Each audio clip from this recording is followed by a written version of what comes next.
Hey, it's me. Yes, it is September, which means Halloween season has officially begun. And that means my addiction starts up once more. My addiction to skeletons. Yes, you heard me. Skeletons! If any of you know me personally, or if you've seen my Instagram, you know I just buy everything skeleton I possibly can. And I kind of had the thought of, man, how many skeletons do I actually own? So, we're gonna find out. See just how bad my addiction is and if I should contact my strange addiction to get myself in an episode. So first of all, this is my newest addition to my skeleton collection, an actual full skeleton. He is the only full skeleton I own. Well, full-sized. And he's just the first of many. So I'm gonna have him sitting back here as I slowly go into madness as I show you my insane collection of things. So we've got Lewis back there, and then here is Erik. This is my realistic-ish, not that realistic, but realistic-ish skull I got from Michael's last year around Halloween time, and he is one of my favorites. Very beautiful. No offense, Lewis, but Erik is more detailed. Next up, I have this lovely skull wine decanter. I know, technically it's a bottle from that really cool vodka that the guy from Ghostbusters makes, but I found the bottle at a thrift store, and now it is my wine decanter because, look at it, it's a skull, like, it's so pretty. I haven't named this one, but it's pretty either way. And up next I have this beautiful skeleton wine bottle holder. He is very angry about holding that wine, but he's amazing, and I love him as well. I don't know how much wine skull things I need, but they're just so cool. I have to. It's an addiction, I swear. Can you not, Lewis? Can you please sit up for once, please? Thank you. Anyway, speaking of skulls and drinks, Erik, you too? I'll fix them in a second. Speaking of skulls and drinks, I also have this skull, you can't really see the skull design, skull giant mug thing that is the best to drink Gatorade out of on a hot day, because it's the size of my head. Like, it holds a lot of drink. And keeping with the kitchen theme, skeleton hand bowl. It was originally, I was using it for like ramen and stuff, but it's actually hand wash only.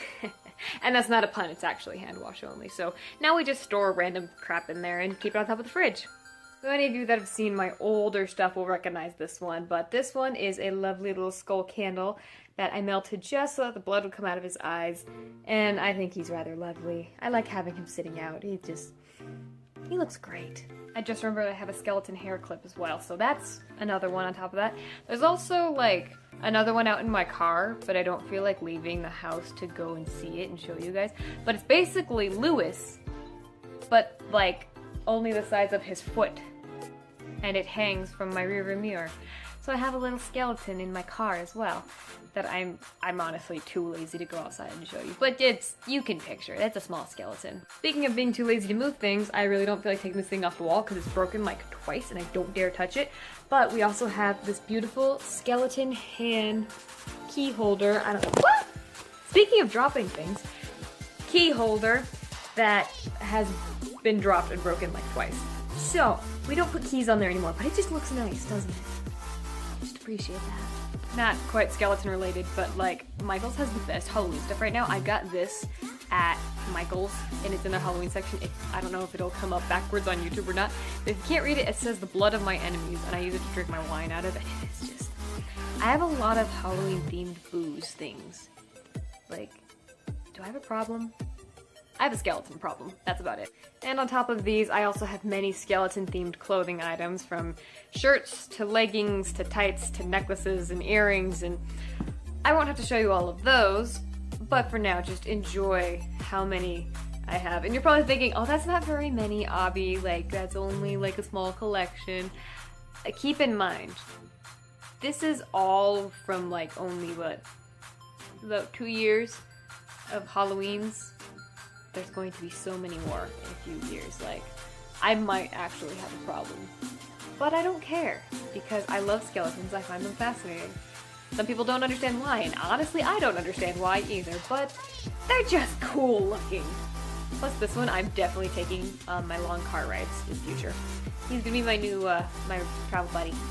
Now, before I end this video, because this would make a heckin' short video if I ended it here, I'm gonna kind of explain to you why I named my skeletons, well, 2 of my skeletons' actual names. And I don't think you care. If you don't care as to why I named my skeletons, you can go ahead and leave. I won't be offended. I'm kind of boring, I'll admit. But if you are curious, stick around and I will let you know. So, Lewis here is actually named after the character in the Mystery Skulls animated. If you've seen it, you know he's a giant, glowy skeleton. And, I mean, Mystery Skulls, skeleton, come on. I could have gone with a more, you know, easy choice of Papyrus or Sans, but I love Undertale, but that fandom got ruined so much, and it makes me sad, I'm not gonna lie. But for Halloween, I think I might dress this one up as Papyrus, put a little red scarf on him. He's a cool dude. Now, Erik, on the other hand, is a little bit more of a longer explanation. So, sit tight for a second while I just admire his beautiful features. I love this one so much. Anyway, I'm not weird, you're weird. Erik is the name of the phantom in the original Phantom of the Opera. Anyway, the original Phantom of the Opera book is, you know, Phantom of the Opera. If you haven't read the book, if you don't know, the Phantom has a name. His name is Erik, and you're probably wondering, why did you name your skeleton after the Phantom of the Opera? Well, in the book, he's actually described as looking like a skeleton because his face is so caved in and deformed and he's so scrawny, he just looks like a skeleton. And if you can't picture that, I have a visual tool. This one I'm not going to sit on the couch behind me because it is so delicate and I will be so sad if I break it because it is a one-of-a-kind item. Anyway, so this is a beautiful little thing. I got this for my birthday from my friend, and I'm going to show this off on every piece of social media I have because it's just look at that, just look at the details on his face and the mask. Like, you can see where the skeleton kind of comes from, right? So that is why I named my skull Erik. And this is also named Erik for obvious reasons. But just look at, it's so pretty. Okay, I'll stop showing off my stuff now. I swear I'm not rice. While we're on the subject of me randomly showing things off, look at this alligator head. It's a real alligator. My parents got it for me from Florida, and it's an actual live, well, not living anymore, but it's an alligator head. I haven't named it. I kind of want to, but just, I don't know, I think it's cool.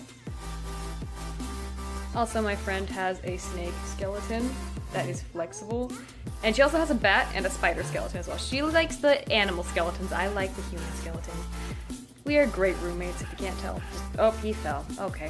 Anyway, I should probably just end this video here before I become an actual child and just start showing all of my things off, because I like to just, I think these are cool, and I want someone else to appreciate them too. So, thank you for watching, and putting up with my weirdness, because Halloween is coming, so things on this channel are gonna get a bit weird for a while, so I hope you're ready for that. Thank you for sticking around, and I will see you guys next Tuesday. Can you say goodbye, Lewis?